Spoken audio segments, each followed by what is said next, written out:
fini. Alors pour vous, peut-être déjà, si vous n'êtes pas sur une timeline académique, pour la Formule 1 depuis cette semaine, et pour moi, quelles vacances. Les dés étaient pipés depuis le début. Non, parce que j'ai travaillé pour vous sortir la vidéo sur la R18 qui est enfin là.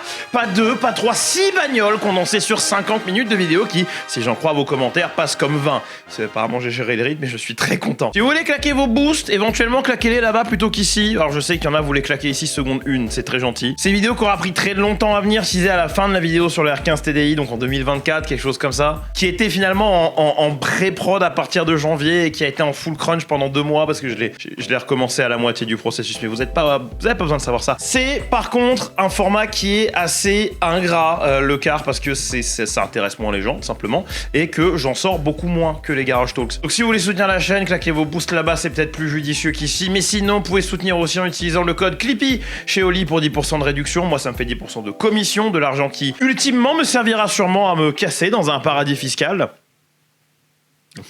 Comme un vrai youtubeur, quoi, finalement. Mais en tout sérieux, va surtout servir d'ici les prochains mois à faire un décor ici, parce qu'il est temps de faire quelque chose de bien. Je veux un néon prétentieux avec mon blaze. Si vous voulez ni gourde ni poudre, ce qui se comprend, vous pouvez aussi utiliser le Super Thanks, qui est genre une espèce de petite donation accompagnée d'un commentaire. Merci à notre généreux top donateur londonien. Vraiment amorti le creux de l'été, hein, genre plus qu'amorti même. Et les temps sont durs, faites gaffe à vos sous, mettez-vous à l'abri avant de me mettre à l'abri. Vous pouvez encore juste regarder cette vidéo, partager, liker, commenter, c'est largement suffisant. Bref, sans plus de salam alek, on va pouvoir talk dans le garage.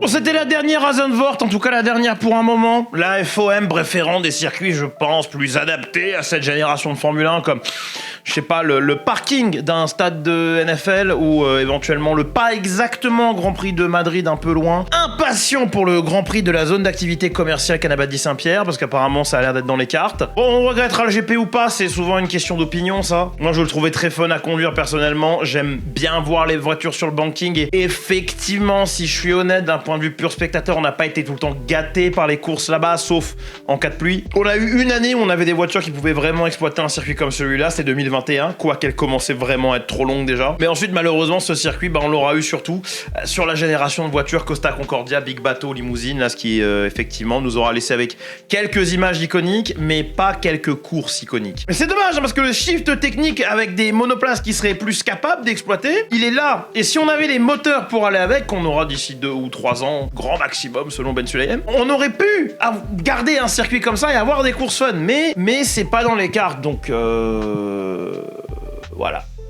À la poubelle. Parlant de ça, j'étais ravi, même si pas surpris, hein, je vous l'avais dit en amont des vacances, de voir que Zandvoort ne serait pas autant un circuit où ça double à l'énergie. Ce qui n'a pas donné la course la plus yo-yo racing excitante du monde, comme l'était le Grand Prix de Chine, oh là là, dis donc. Mais on a eu les ingrédients pour une bonne course tout de même, et c'était, j'ai envie de donner un petit 7 sur 10 à la course. Bourré, c'est peut-être un 9. Après, tu te réveilles le matin et t'assumes pas, quoi. On avait vraiment tout ce qu'il fallait. On avait une piste piégeuse qui a d'ailleurs piégé Verstappen. Sûrement parce que Zandvoort ne te doit rien. Mais que Max lui devait certainement de la thune. 100 millions, hein, par an. Je fais la même gratos, chef. Red Bull Racing, un seul mot de vous.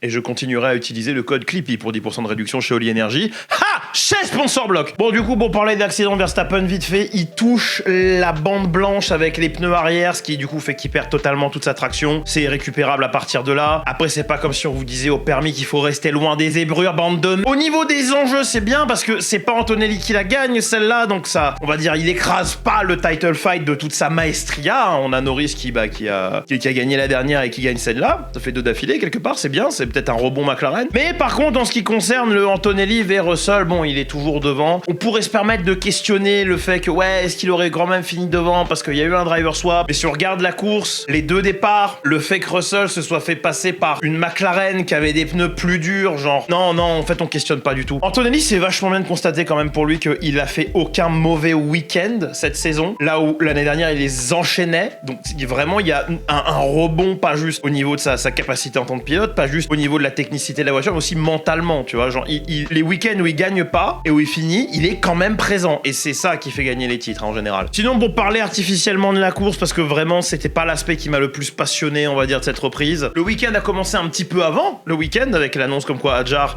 serait pas là, parce qu'il a eu un problème au poignet. C'est quand même marrant qu'il ait un problème au poignet. La même semaine où il y a une photo topless de Loulou qui débarque sur Insta. Sacré kiffeur. Ce qui veut dire qu'on a eu droit à Lawson dans une Red Bull, encore, et Tsunoda dans une Vicarb, encore. Et à la défense des deux, ça s'est bien passé. Lawson qui a battu Verstappen à armes égales.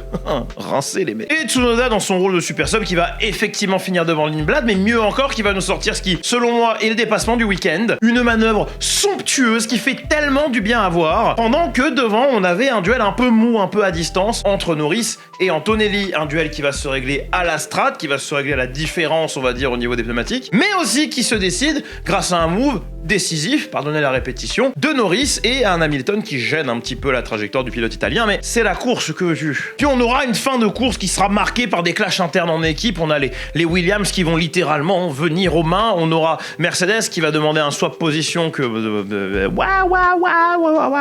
la radio, et bien évidemment le whining radio qui déchaîne la twittosphère, comme aime bien le dire France 2, le drama interne Ferrari.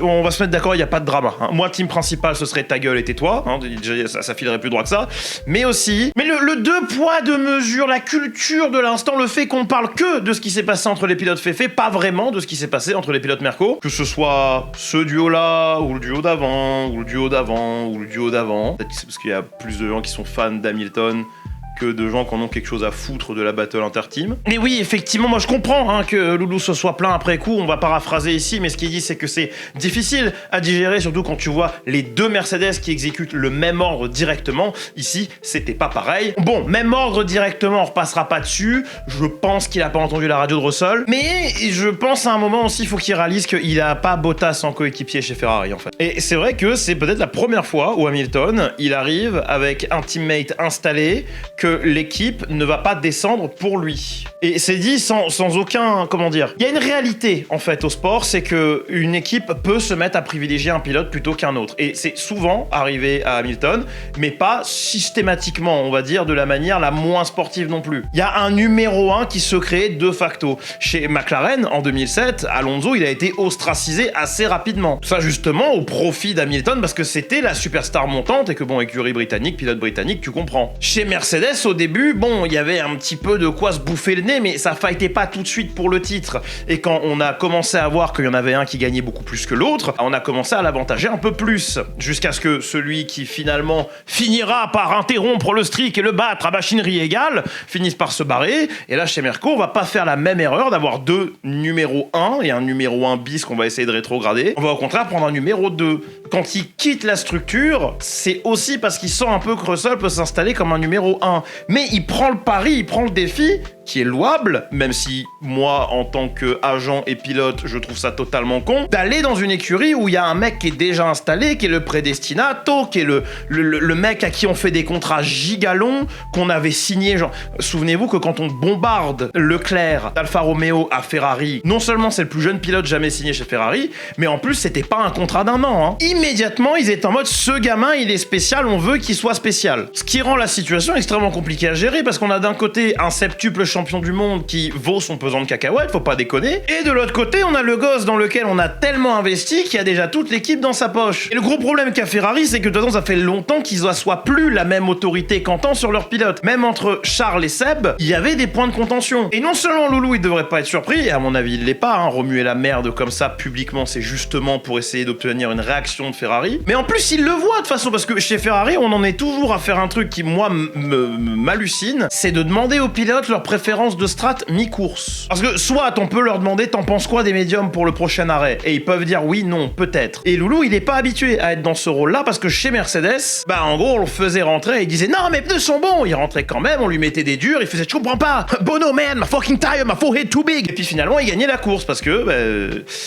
carré, droit, Germain quelque part. Donc non, Loulou n'est pas dans une équipe avec un numéro 2 acté, et Charles, ce qu'il fait, c'est une bonne chose pour lui. Et je vais peut-être vous surprendre, mais il est avant tout là pour sa gueule. Je comprends pas qu'il y ait des gens aujourd'hui qui pourtant parlent avec un aplomb, ils connaissent le sport. Pige pas le b.a.-ba, on va dire, de la psychologie sportive, c'est que les athlètes de haut niveau sont avant tout là pour leur gueule. Il est là pour être devant, il est là pour gagner, il le veut, son putain de titre en rouge. Et je pense bien plus que quiconque peut le concevoir. On ne s'évertue pas dans une équipe qui fusille ses chances année après année. On ne signe pas de contrat tellement long qu'on n'en affiche pas la date en press release dans une équipe qui se saborde depuis presque 20 ans pour laisser place à son coéquipier. Parce que si la voiture rebondit et qu'à la fin de la saison, c'est lui qui est devant Hamilton, c'est tout ce qui l'intéresse. Champion du monde ou pas, en train de se fight pour ça, en train de se fight pour un titre constructeur. Charles s'en bat les couilles. Justement, s'il est 28 points derrière, il a encore moins de raisons de laisser passer Hamilton. Et le fait qu'il y ait des gens qui veulent pas entraver ça, ça me laisse à penser que ces gens-là sont fans d'Hamilton et pas du sport. Parce que je suis passionné comme ça quand j'en parle, mais je suis ni fan Ferrari, ni fan Leclerc. Moi, je suis fan de Vettel à la base. Donc si quoi que ce soit, je devrais pas du tout kiffer Ferrari, tu vois. T'as un volant Ferrari derrière toi. C'était le volant GT le moins cher que je pouvais mettre sur une base Logitech. C'est un volant Thrustmaster déjà. Mais ça, c'est bien un QR Logitech. Faut comprendre que Ferrari, c'est chez Charles et qu'il va pas laisser quelqu'un qui vient d'arriver, à qui il a compréhensivement fouetté les culs l'année dernière, l'emmerder. Bon, je sais que là, je suis passionné de manière divertissante. En vrai, je m'en bats les couilles. Je lis ça, je rigole, peut-être je bait un peu, mais je sais que la majorité des gens, je prêche la chorale en fait. Ce drama-là intéresse vraiment que les gens qui sont Team LH44 Forever et qui, limite, justement, passent leur temps à amenuiser, on va dire, le rôle ou l'existence d'autres pilotes pour renforcer celui d'Hamilton. Alors qu'au contraire, si vous êtes fan d'un gars, n'hésitez pas à encenser sa concurrence, à dire que les mecs qu'il a battus, du coup, à moult reprises, sont vachement bons. Parce qu'à triompher sans péril, on triomphe sans gloire. Donc, tous les titres qu'il aurait gagnés contre les autres qui sont des merdes, bah, c'est une évidence. En fait, ils ont aucune valeur. N'est-ce pas ? Oh non! Oh non, les mots ont une signification. Moi, personnellement, je me frotte les mains parce que je sais qu'il y a des gens qui me prennent très au sérieux quand je commence à hausser le ton. Parce que j'ai une petite cagette de pommes là, du haut de mes 30 000 abonnés. Les gens pensent que ça veut dire que mon opinion est plus valide. Et du coup, ça crée de l'interaction, ça crée des gens qui parlent. Et moi, ça me fait des thunes parce qu'évidemment, j'ai 1 euro par commentaire, comme chacun sait. Mais surtout, en fait, moi, j'aime bien les battles interteam. C'est toujours assez intéressant à couvrir. Là, chez Mercedes, y a pas de battle interteam. Il y a du... Bah on a Russell qui fait la carpette, on a Antonelli qui se barre avec. On a moins de zestiness cette année dans le fight entre les pilotes McLaren que l'an dernier. Je pense que c'est parce que cette génération de bagnoles correspond vachement moins à Oscar, parce qu'il préfère les trucs qui accrochent v'là sa mère. Et ouais, du coup je serais très heureux de voir la guerre civile se déclarer chez Ferrari. Brûle tout, Charles. Brûle le pont, brûle le bateau, pas le moteur par contre. Moi j'aimerais bien voir un titre de Charles quand même un de ces jours. C'est une meilleure storyline qu'un 8ème titre à mon humble avis. Vous êtes pas content? Triplé. Et maintenant j'ai dit ça et Leclerc il va gagner 3 titres. Allez, on fait comme ça. Et enfin pour finir de parler de Zandvoort, mention spéciale à Alonso qui est au volant d'une Aston nouvellement motorisée ou genre upgradée si vous préférez, avec un peu plus de oomph dans le moteur, est parti P18 et finira P9, ce qui fait qu'il aura marqué des points à Zandvoort systématiquement. Voilà. Je sais pas s'il y a d'autres pilotes qui ont fait ça, mais il a toujours été dans les points à Zandvoort depuis 2021. Wouh. J'ai hésité à faire une section dédiée sur Aston, mais je pense vraiment juste faire des garage talks un poil plus courts, quitte à en faire plusieurs, même si ce sera pas trop court, hein. Mon avis, on sera toujours genre pas très loin de 15-20 minutes. Hein. Et puis j'ai pas parlé du sprint, hein, mais ça aurait pu être un mail, donc on s'est fait chier quoi.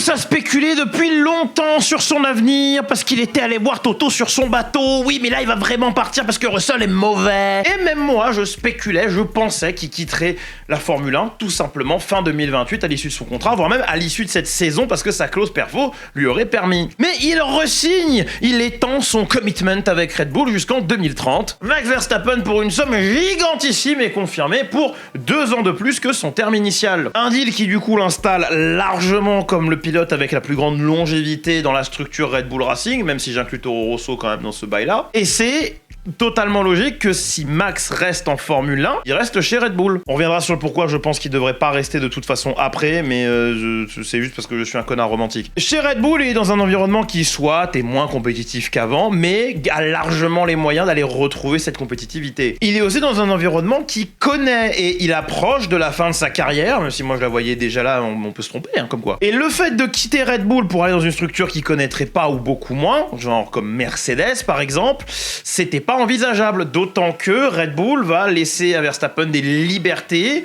qui ont rien à voir avec le pognon et qui ont plus à voir avec participer à d'autres trucs, ou alors que Mercedes est rigoureusement contre l'idée de le voir courir dans autre chose qu'une Formule 1. Surtout au Nürburgring où c'est extrêmement dangereux. Et Mercedes, elle sera jamais passé un mismatch marketing comme Red Bull l'a fait avec Verstappen justement au Nürburgring, c'est-à-dire avoir des gros décals Red Bull sur une Mercedes. Pire encore, imagine pas si Verstappen décidait que l'année prochaine en NLS ça allait rouler avec une autre bagnole d'un autre manufacturier parce que la BOP est plus intéressante et que ça débarquait avec une Porsche, Ferrari, Clio 2 diesel. Red Bull aussi a un partenariat avec Ford. Ford qui débarque en hypercar l'année prochaine. D'ailleurs, je sais pas si vous avez vu, il y a des images du shakedown à Paul Ricard qui sont disponibles. Et à mon humble avis, tu vois, ça donne un lien, ça donne une passerelle. Verstappen serait beaucoup plus intéressé à participer au Mans avec Ford en hypercar que au Mans avec Mercedes en GT3. En fait, je pense qu'il a pas envie de compete en LMP2 ou justement en GT3 et au contraire, il veut taffer pour avoir la victoire overall. Ce qui me laisse à penser à un truc, alors il a jamais manifesté son envie de faire de l'Indy, donc is ok, mais si tu cherches la triple couronne et que tu gagnes le Mans, mais en catégorie inférieure, est-ce que ça compte? On sait aussi que Mekies lui a fait une présentation de l'organigramme Red Bull futur, de comment la structure allait s'articuler, du plan pour sortir de ce slump, et c'était apparemment un PowerPoint avec des super transitions étoiles, parce que ça a pesé suffisamment dans la balance pour que le gosse re-signe 2 ans de plus que son terme initial. Il y a aussi l'altération des règles qui vient pour dès l'année prochaine, et son contrat s'achève fin 2030, donc il aura potentiellement le temps de regoûter au V8... il a jamais roulé les V8 Atmo en Formule 1 lui, donc il aura la possibilité de rouler des V8 Atmo en Formule 1 légèrement hybridés, hein, ça se tourne vraiment vers le KERS d'après les derniers échos qu'on a eu. Bref, des règles qui nous pomperont plus l'air avec des histoires de mégajoules. Du coup, à mon avis, au fur et à mesure que le pourcentage de moteur thermique grimpe, le pourcentage de Verstappen qui veut se barrer baisse. Mais je pense intimement qu'il devrait quand même, et je pense que c'est parce que ma storyline préférée, moi, à la fin d'un film, c'est quand le héros, le mec qui a tout gagné, tout baisé, se barre comme un prince et va faire quelque chose qui le rend réellement heureux. Et c'est pour ça que j'aime bien l'idée du Hamilton qui se barrait fin 21 comme un prince, parce que du coup ça n'heurtait pas son legacy en Formule 1 et qu'il aurait pu aller faire un milliard d'autres trucs qui sont pas forcément du sport auto, hein, mais je sais qu'il a énormément d'intérêt pour le fashion notamment, tu vois, et il aurait pu juste aller s'épanouir là-dedans. Et dans le cas de Verstappen, qui est vraiment un énorme passionné automobile, le champ des possibles, il est large. Et comme en plus il amène un spotlight monumental, peu importe où il va, parce qu'il y a plein de gens qui maintenant s'intéressent au GT3 ou NLS, peut-être plus spécifiquement grâce à son passage. Imagine si en plus il commence à faire, je sais pas, de l'ELMS à côté pour préparer le WEC, que juste parce que ça le branche et qu'il a l'opportunité, Bro va juste rouler Bathurst. Entre le pognon qu'il a, la renommée qu'il a et le fait qu'il va amener justement un petit peu de ce spotlight, de ce focus sur les catégories où il va aller, ça lui ouvre tellement de portes qu'il pourrait vivre son arc Michel Vaillant IRL. Un truc qui, moi personnellement, me laisse rêveur. Mais Max reste un compétiteur et les compétiteurs, ils aiment bien aller se frotter au plus haut level de compétition. Étant donné que dans le ladder circuit, le plus haut niveau de compétition, c'est la Formule 1. Si Verstappen a ne serait-ce que l'ombre de l'intuition d'un potentiel titre en restant chez Red Bull 3 années de plus, 4 années de plus, eh ben, il va s'accrocher. Et puis il y a un arc aussi quelque part hein, qui s'écrit, la reconstruction d'une équipe. Là, il serait le déterminant dans la victoire et la reconstruction. Bref, ce sera intéressant à suivre. En attendant, merci beaucoup d'avoir suivi cette vidéo jusqu'au bout, qui aura peut-être été moins dense en information qu'un garage talk classique, mais je me remets doucement de la vidéo sur la R15, la R18 pardon. Vidéo qui aura pris vraiment beaucoup trop de temps. Je suis pas navré qu'elle ait pris autant de temps parce que je voulais qu'elle soit bien et elle est bien, et pas parfaite. Il y a 2-3 trucs que j'ai oublié de faire, notamment genre la fin avec le flou au moment du drop de la musique où il y aurait dû avoir un générique, mais où entre mon anxiété à enfin sortir cette putain de vidéo et mon PC qui commence à battre de l'aile, j'ai eu peur, j'ai exporté, j'ai uploadé. C'est basiquement basiquement. J'aurais aimé pouvoir rentrer en contact avec des gens qui ont travaillé de près ou de loin, mais j'ai trouvé personne, à part Sam Collins du coup, qui a vraiment répondu aux mails, mais multiples tentatives étant restées sans réponse. Voilà, je me suis un petit peu vengé, j'en ai fait un truc dans le carton de l'intro. Voilà, c'est le genre de vidéos, comme je l'ai dit, qui sont très ingrates, les gens s'en foutent basiquement et préféreront venir me voir yapper sur un truc qui est totalement su et préconçu comme les team orders chez Ferrari. Mais c'est pas grave, c'est pas grave. C'est aussi ça qui fait que vous êtes content, parce que genre quand j'ai dit que j'aimerais scale back un peu ce que je fais sur Garage Talks et m'investir un peu plus dans les documentaires, il y en a certains parmi vous qui prennent peur. Non, t'arrêtes pas, s'il te plaît, t'arrêtes pas. Et quand je vois les vues justement sur les Lecars, après je suis non mais c'est bon, on va pas... On va pas s'arrêter. Je reste une entreprise, il faut que je sois rentable. Mais merci en tout cas pour l'énorme soutien que j'ai reçu depuis qu'elle est sortie. Il y a quelqu'un qui a dit c'est ton magnum opus pour l'instant. Ouais, pour l'instant c'est le plus gros truc que j'ai fait et c'est de loin la vidéo la plus qualitative que j'ai fait. Le problème c'est que quand je fais un Lecars, j'ai envie de remettre la barre un peu plus haut à chaque fois et ben là va falloir que j'apprenne à faire d'autres trucs tout seul. Parce que j'ai pas d'équipe et j'ai pas les moyens d'embaucher des gens pour faire mieux et ça va être compliqué. Attendez-vous ce mois-ci à avoir d'autres Garage Talks bien évidemment, mais plutôt une chronique ciné. On va essayer de voir comment ça se passe pour pas se faire turbo striker le fion comme ça avait été le cas avec Driven, qui est une des vidéos que j'ai pris le plus de plaisir à faire et qui malheureusement pareil a stagné à 10K vues parce qu'elle s'est faite lynché par l'algorithme YouTube. Bref, merci beaucoup d'avoir suivi cette vidéo jusqu'au bout. On est sur YouTube, bien évidemment, abonnez-vous, mettez la cloche. On est sur Twitch, où là on va faire du NFS Underground, parce que genre je l'ai fait fonctionner avec le volant. Et sinon en début de semaine on fait un peu de PES ou de FIFA Street, on fait football. Donc en stream sur Twitch les mercredis, vendredi, samedi. Je laisse ce créneau du mardi à @Frankenstein, le copain, que vous pouvez suivre, allez sur son stream, dites que vous venez de ma part, claquez votre prime là-bas. On est sur Instagram où genre j'ai uploadé un truc et je promets je vais uploader d'autres trucs plus tard, c'est promis. Non, j'ai mis une photo en plus. La classe, hein. Et on est sur Twitter où voilà, bref, c'était Clip Clip. Bisous.